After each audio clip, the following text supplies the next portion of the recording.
Hi there mga beloved kong soulmates. Kamusta po kayong lahat? Andito lang po yung lingkod Renzo Tarot Channel para bigyan kayo ng isang soulful and meaningful na tarot reading dito lamang po sa inyo lagi na abangan at po subaybayan ng Renzo Tarot Channel. Ang ating pong reading ngayon ay para po sa ating mga pinakamahal na nasa sign ng Gemini, Sun, Moon, Rising, Venus sign. This is for you, Gemini. Mega shoutout po sa lahat ng ating soulmates sa buong Pilipinas at sa buong mundo na laging nanonood at nakabang. Maraming salamat po sa inyong nakakataba sa puso na tiwala at suporta. Sige po, kapag bago po kayo sa ating channel at nagustuhan niyo pong ating reading, don't hesitate to comment, like, and share. And of course, to subscribe po. Sige, huwag nating patagalin pa. Ulitin ko, this is for you, Gemini, Sun, Moon, Rising, and Venus sign. Isang shuffle na lang at kunin natin ang iyong 10 baraha. Spirit Universe, Spirit Guides, Angels, Ancestors. 10 cards please for Gemini. Spirit Universe, Spirit Guides, Angels, Ancestors. 10 cards please for Gemini. So, 9 more. So, maraming salamat. Ulitin ko po, hindi ako magsasawang pasalamat sa inyo sapagkat kung wala po kayo, ay wala po ang success ng Renzo Tarot Channel. Sige. So, we have 4 cards already. 6 na lang. 5. 5 cards more. 6. So, mayroon dito 7, 8, sige, 2 na lang. Ang bilis naman. 9. Last one, Gemini, for you. Maraming salamat po sa inyo. And last one for you, Gemini. Ang bilis ng mga barahan natin ngayon. Okay. Your 10 cards are now complete. And huwag na natin patagalin pa ito, Gemini. Takes what only resonates. Kapag hindi ka na-cross-connect, pwede nyo namang hanapin ang energy ng yung reading sa iba nating mga videos. Okay? And before pa nag-start now, permit me to take a sip of my favorite coffee. Thank you. So, Page of Swords. So, Gemini, mga Gemini na confident, fearless, brave, tatapang nyo na, hindi na kayo natatakot ngayon. So here you are, no one can stop you, wala na magpapapigil sa inyo. You will be doing what you love, you will be starting regardless, di na kayo magpapapekto sa, ano ba yan, bakit siya naganap ng trabaho, ba't mas pinili niya magbanda-banda or kumanta or mag-slot song? Di mo na isipin yan. So you will be doing what you love, you will be starting facing the reality full of confidence, and that's a good news for you, Gemini. Pagpatuloy yan. Kung anong nasa puso mo, kung anong feeling mo ay dyan talaga aligned ang path mo, then do it. Start or make a way para simulan na yan, Gemini. Okay, walang makakabigyan kung ano talaga ang gusto natin or mahal natin gawin. So, 2 of Swords, I can see here a new opportunity for you, Gemini, since there's a new island or islet na lilitaw. So, sabihin, panibagong opportunity for you na lilitaw. But you need discernment. Kailangan mo lang ng matalinong pagde-decide kung kusunggaban mo ba yan or tatanggapin mo ba yung offer na yun o bagong opportunity na yan. Decision making. So, we have here the moon. So, it will also involve yung emotion mo. Kasi, maaring may kinalaman din ito or parang related din to sa yung personality or something na parang love ko to pero kasi may ginagawa na akong isa, hindi ko pwedeng pagsabayin. Parang ganun ang nangyayari, Gemini. So, just need discernment. Kailangan mo lang talagang maging matalino. Pag-isip mong mabuti kung tatanggapin mo pa yan or parang lilipat ka dyan. Okay? It takes decision making. May pag-decide talaga na mangyari para sa Gemini. Okay? So, we have here the 8 of Swords. May mga Gemini na sa kasalikuyan ay parang naguguluhan, di makatulog, stress. So, anong Gemini ang pinoproblema? Ang daming Gemini ngayon siguro ang, parang balisa, down na down. So here you are, hindi makawala sa isang sitwasyon. Or maybe you're looking for freedom. Gustong-gusto mo nang makaalis, gustong-gusto mo nang makalaya, but still parang parang nakagapos ka pa rin, you're still blinded or blindfolded sa isang sitwasyon. Parang papakamartir ka pa, although ang lahat ay hindi na talaga pumapabor para sa'yo, Gemini. So, ano ba yan? Ano ba yung sitwasyon na yan? So, tingnan natin. Ace of Cups. So, kung ako sa'yo, Gemini, you need to, kung kaya mo kung feeling ko kaya mo kasi dito yung Page of Swords eh. Di ba sabi kong matapang ka?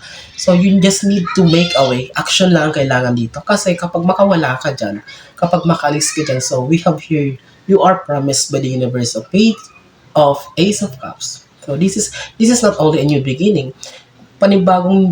This is a new chapter of life wherein a massive or a big opportunity will be opening for you. So, mamili ka. Mag-stay ka ba dyan? Magpapakamartir ka dyan? Hayaan mo lang abusuhin yung talent mo or mapapagamit ka at the same time hanggang tuluyan na ma-stress ka. Or you're going to make a way. Magde-decide ka na umalis na or para muling sumugal. Kasi here may Ace of Cups kayo. May panibagong chapter. May mas malaking nakahanda para sa'yo. If you were going to ask me with the card, so here, this is Ace of Cups, is new beginning, new chapter of your life. It's like a better or much clearer future for you. So Gemini, you need discernment. You need to make a decision. Okay? So, but sabi ko matapang kayo. Kasi andun yung Page of Swords. Hindi na kayo tulad ng dati na parang lalamya-lamya pa. But now, you have grown so much. So, action na lang talagang kailangan Gemini. Kailangan talagang lumaban. So, we have the Knight of Swords. Kailangan yung ipakita na, kasi kapag hinahayaan nyo lang na ginaganon-ganon kayo, ginagamit kayo sa trabaho, parang, kasi nakikita nila, that's why na-abuse kayo, but you need to stand your ground. Pakita mo, hindi naman pwedeng ganito. Maging fair naman kayo, sabihin mo sa Gemini, sa mga boss mo, katrabaho mo, or sa relationship, hindi pwedeng puro ako na lang. Okay, you need to voice out. You need to express your thought.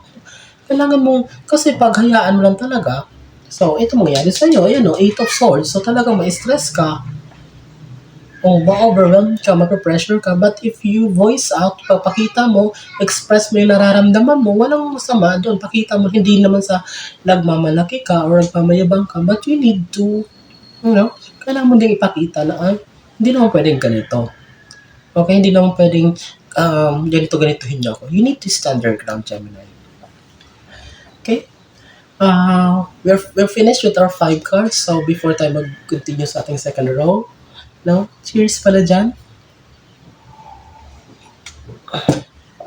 Yan, ito kasi napapalakas sa coffee. So, let's continue. I hope nasusundan nyo. Of course, ulitin ko kapag naka-resonate kayo, mag-comment kayo ha. Nagbabasa at nag-reply ko sa comment. Like and share. And don't forget to subscribe. Wow. Sorry Gemini for the reaction. Look at this. This is, nakikita mo ba yan? Magician. Ulitin ko Gemini. Bahala ka kung maniwala ka. Kaya ka siguro nanonood nitong video ko ngayon kasi kaya ka nga nasubaybay sa mga tarot reading kasi naniniwala ka eh. So, ano sabihin nito? You need to make a way. Kailangan mo ng kumilos. Gumawa ka ng desisyon para makalis dyan because here the Magician card. So, kapag nakaalis ka sa sitwasyon na yan, kapag tinanggal mo yan, it's like a touch of gold. Ano man ang gawin mo, ano man ang planuhin yung susunod na hakbang na kapalit ay susunod sa'yo or magpa-follow sa iyong swerte. It's like a magician. Everything will work on your favor. Congratulations! Kahit hindi ko na nga buksan itong 4 na barahat, dito lang tapusin na natin. So, you're guaranteed, Gemini, that success, prosperity, and abundance is coming on your way. Gemini, congratulations. Sana maraming Gemini makapanood nito ngayon. Okay, Queen of Cups. Observant, matalino, hindi na basta-basta nauuto. So here you are, nag-research ka muna, inaalam mo muna ang lahat bago ka gumawa ng paraan o gumawa ng desisyon, gumawa ng hakbang or move. So that's a good thing, Gemini. Kasi kapag bara-barang mga desisyon natin, dyan tayo nag-fail. Pag fail tayo, madidisappoint tayo, malulungkot tayo, at maapektuhan ang ating mental health, emotional health, and everything follows. So kapag sinimulan natin sa, masusi na pag-research, hindi basta-basta, nagtitiwala, testing the waters first, so everything will work for you. Okay? Just need to continue. This Queen of Cups, I can see her maturity in terms of decision making. Hindi na talaga kayo nauuto. Hindi na talaga na mamanipulate. 3 of Pentacles, a reminder for you Makatapat din sila sa Eight of Swords. So, this is a reminder for you to be cautious sa mga investments. Baka may mga tao, may makipag-partner sa'yo ng mga negosyo or whatsoever projects. It's too good to be true. Mag-ingat kasi although this is a pentacle, this is a transaction, but makikita natin yung mga tao dito nag-uusap-usap sa dark corner. Okay, so it means baka mamaya di natin alam ay hindi sa una lang, but later on ma-involve kayo sa controversy or sa kung ano man, baka pangalan mo o maipit. Okay, wag na basta-basta magtitiwala sa but magkasunod sila ng Queen of Cups, you're going to. Pero kung ako sa inyo, huwag niyong pag-isipan kapag may mag-offer at hindi naman pa kayo ready, sabihin na hindi pa ako ngayon available para sa mga bagong partnership. Okay? So, Three of Pentacles, kasi kapag pinasok mo yan, ang pagsunggab, hindi ka mag-ingat at sunggaban mo. May stress ka. Okay? Gemini. Ooh, we have the Six of Pentacles. So, sharing. Okay?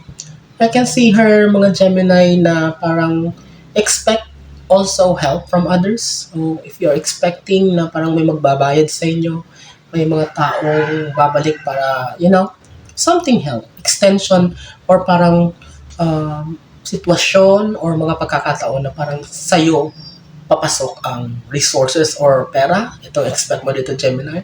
Parang may magbabayad, may magpapahiram, parang yan, something about na may papasok na pera. Okay?